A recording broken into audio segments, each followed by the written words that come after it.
Assalamualaikum. Ya, kembali di Aditya Peternak, Adit Sang Peternak. Ya, ini hari ini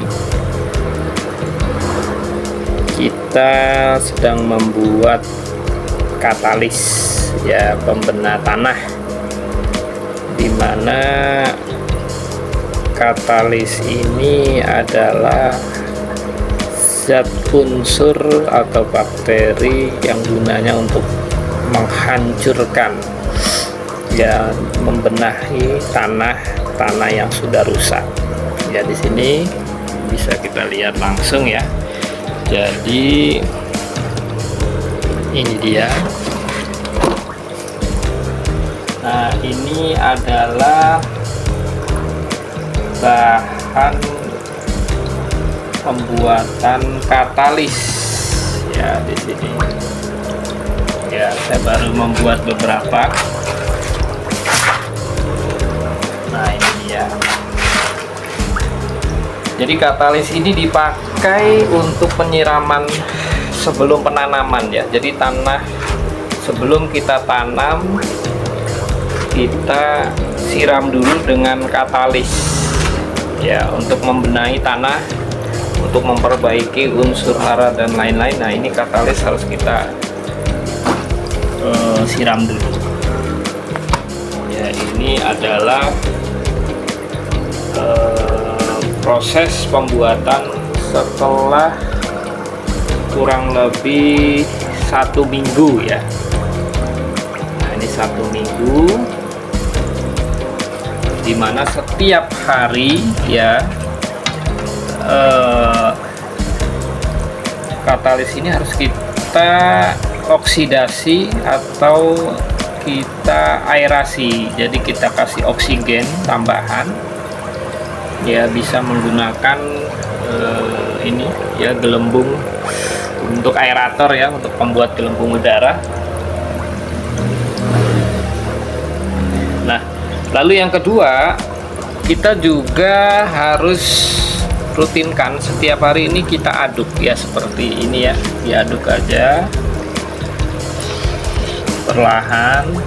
Ini untuk meratakan agar bagian dasar pun juga mendapatkan oksigen kita, sehingga bakteri-bakteri penghancur ini bisa terus berkembang.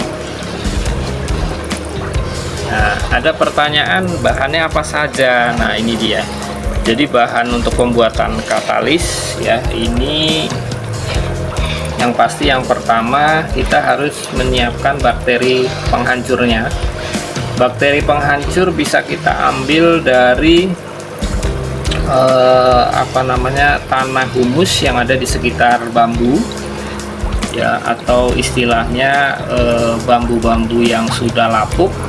Itu bagian bawahnya itu 10 cm tanah di bagian bawah daun yang sudah lapuk itu ada bakteri penghancur. Nah, ini kita gunakan untuk kita kembangkan, ya, kurang lebih kalau untuk ember sebesar ini kita ambil kurang lebih 2 kilo bakteri penghancur.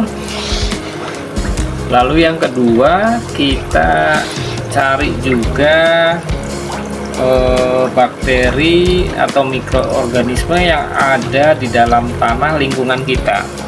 Jadi tanah lingkungan kita, khususnya tanah yang akan kita tanam, itu bisa kita ambil sebagian kurang lebih 2 kilo juga untuk dijadikan campuran di dalam pembuatan katalis ini. Nah, tanah yang dimaksud itu usahakan tanah yang misalkan di sawah atau di kebun kita yang berair, yang berlumpur. Nah, itu kita ambil, kita gabung di sini juga. Lalu bakteri tersebut dan mikroorganisme tersebut kita beri makan dengan nasi. Kurang lebih untuk 1 ember ini cukup 1 kilo, ya. Ini 1 kilo kita blender kasih air kurang lebih 1 gelas cukup untuk mengencerkan. Campur ke sini. Lalu yang kedua, kita beri garam rosok ya, garam biasa kalau di tempat ikan itu juga ada dalam rosok seperti garam ikan ya, itu bisa untuk campuran di sini juga. Dan pastinya gula pasir 1 kilo juga. Lalu yang terakhir kita ambil di sini, bisa kita lihat ada dedaunan atau rumputan yang paling kuat bertahan hidup.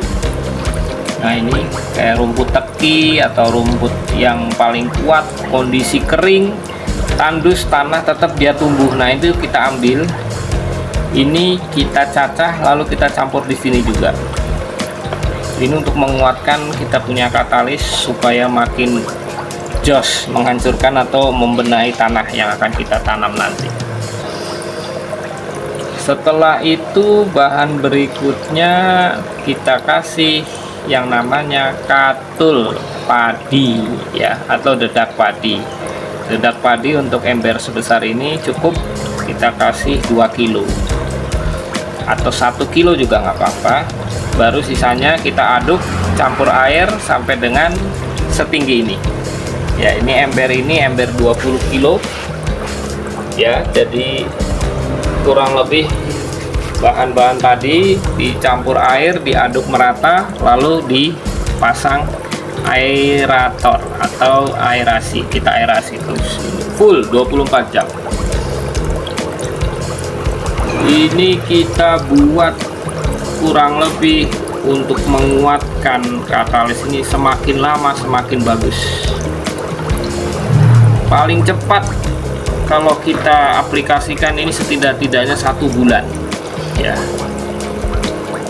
Kalau kita sudah punya bahan mikroorganisme yang sudah jadi, untuk mempercepat bisa kita campur nanti, sehingga prosesnya nggak perlu sampai 1 bulan, 14 hari pun juga bisa langsung kita pakai.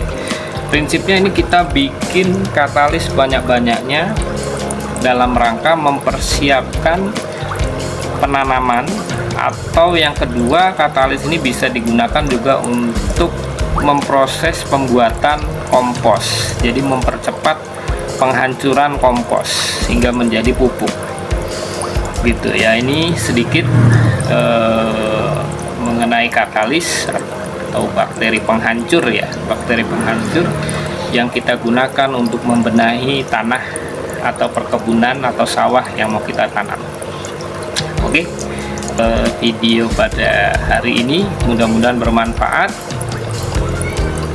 dan juga pastinya kita sama-sama ayo menjaga bumi kita, tanah kita agar tidak rusak dengan menggunakan pupuk organik ya. Kita perbaiki tanah kita, bumi kita, sehingga tanaman yang akan kita tanam pun akan tumbuh subur, dan pastinya manusia atau orang yang memakan dari tanaman hasil tani kita ini bisa sehat dan menyehatkan. Oke, demikian dari saya. Wassalamualaikum warahmatullahi wabarakatuh.